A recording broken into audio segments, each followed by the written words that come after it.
Hello, everyone. This chapter is on government agencies that you will see and interact with in the hospitality business. You should have read chapter 2 before watching this video. You don't even need to really read in depth, just skim through the chapter. And then I also uploaded PowerPoints that will really dig deep on this. What I wanted to do is just discuss a little bit about how the structure breaks out. We have the federal government, we have the state government, and then we have the local level. And the local level can be city or it can be county. It just depends on where the business falls. So if it's in San Diego proper, in the incorporated part of San Diego, then San Diego city government will control. And then if it's in the unincorporated area, then the county of San Diego will control. And we're seeing that big time with the cannabis industry, where you're really seeing the differences between the two, where the city government of San Diego tends to be a little bit more lenient with cannabis businesses and more welcoming to them, whereas San Diego County is not so much. So that is very much a hot topic for the county board of supervisors, who are strongly opposed to a lot of cannabis businesses within San Diego County and the unincorporated areas, whereas City of San Diego was much more welcoming, and that changed just a couple of years ago because San Diego City, up until a couple of years ago, was not super welcoming either. So, anyway, when you are a manager or you start a hospitality business, you really need to pay attention to all levels of government and what laws and regulations that you may run up against. So the PowerPoint actually digs in on these very much in detail. I thought you could review those at your leisure. And then if you look to the assignment asks you to identify a specific government agency that you would interact with here in San Diego. And once you have an idea of the types of agencies within the local level, then I think this assignment will be super easy. And of course, we'll have office hours to discuss this and answer any questions, which I'll post in announcements. But first, let me just give you a quick overview.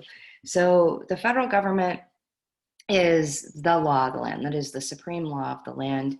The federal government sets the very basic levels of protection for the citizens and things that businesses have to meet. So just to give you an example, we have a federal minimum wage, and the federal minimum wage is across the board what every single state has to at least pay its employees. It cannot pay anything less than what the federal minimum wage is.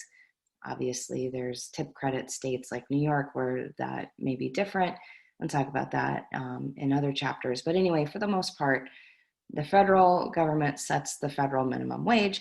Every single state has to pay that minimum wage. From there, the state government also sets a minimum wage. Now, here's the thing.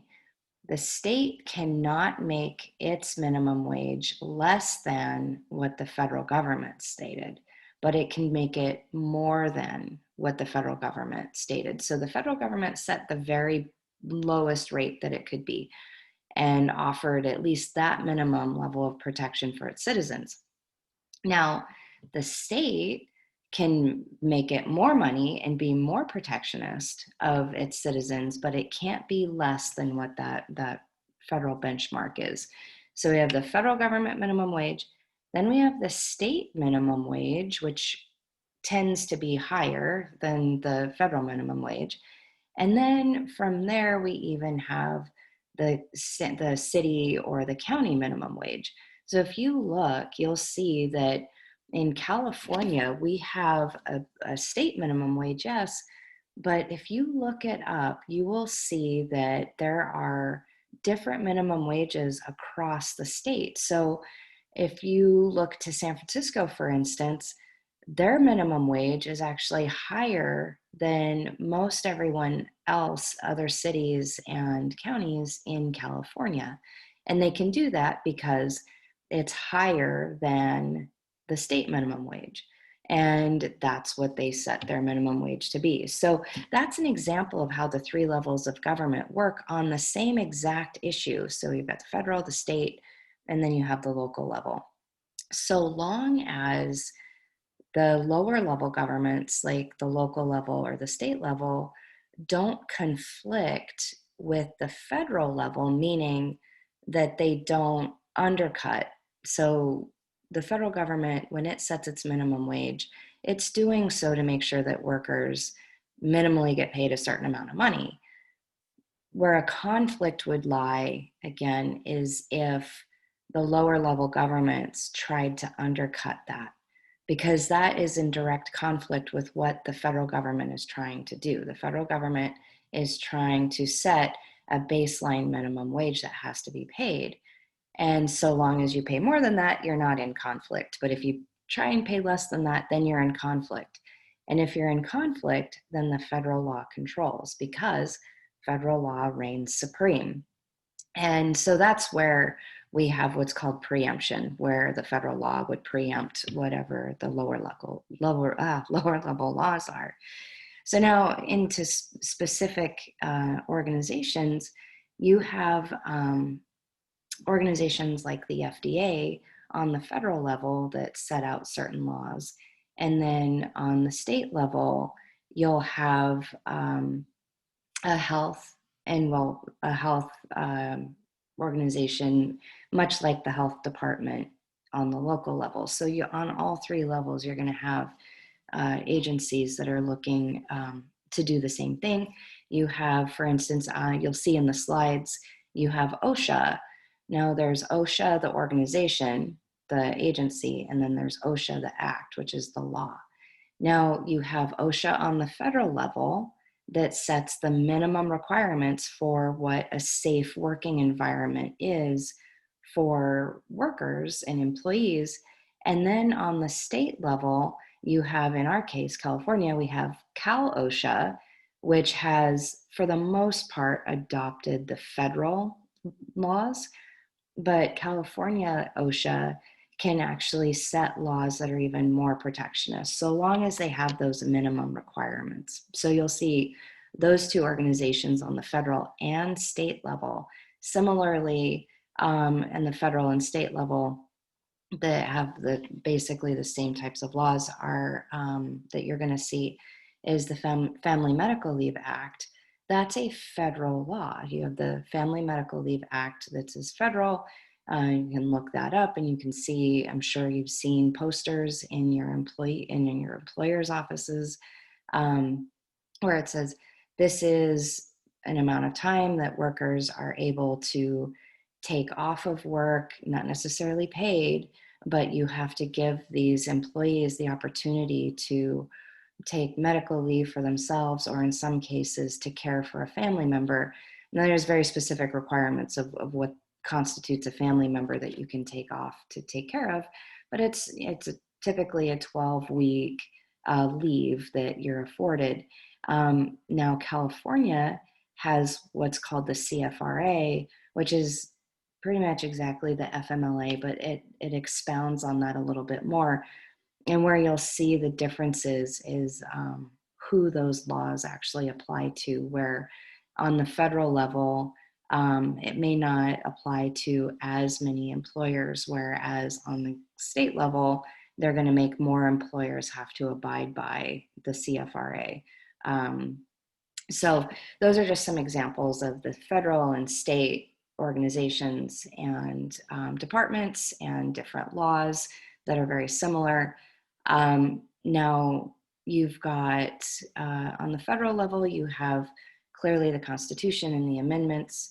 You have things like FMLA, you have the federal minimum wage, you have the Trade and Tax Board, which is part of the ATF. Those are the ATF, alcohol, tobacco, and firearms. there's a subsidiary of the ATF called the TTB that collects money and taxes basically for sales of alcohol. And then on the state level, you have the ABC, which is the Alcohol Beverage Control, and that actually sets out the alcohol laws for the state. Federal government doesn't actually regulate alcohol. It will collect taxes on it, on the sale of it, but it doesn't actually regulate the alcohol laws. That is reserved purely for the states. But then on the local level for alcohol, you're going to have the local government will start getting in the zoning. So you'll have certain areas within a city or a county that are zoned where you can serve and sell alcohol, and other areas that are zoned where you cannot. So obviously residential is not an area where you would be able to sell alcohol. They're like the specific parcels of land have to be zoned in a certain way in order to do that. And we're seeing that especially in cannabis, where clearly on the federal level it's illegal, but on the state level it's legal to sell. And then on the county and city level, it may or may not be okay to sell cannabis or have any cannabis related businesses. So you have to really pay attention to those different levels of government. And what's interesting in the space of cannabis is that in order to even apply for a state permit, you have to have permission from the local government first. So the city or county, you have to get approval first before you can even file up into the state government. So that's just a little glimpse at how the three levels of government work and the different types of entities that you'd run into. The local level, since your assignment really pertains to San Diego specifically, look to the health department depending on what kind of a business you would be. Zoning is going to be a big one. Other local government entities that you run into are the court system. That's handled in the state of California. Yes, we have state of California laws clearly, but the courthouses are in the county of. So we have the courthouses are for the county of San Diego or the county of Los Angeles or the county of Riverside. And within each county, then you have different courthouses throughout the county. But those courthouses are county level.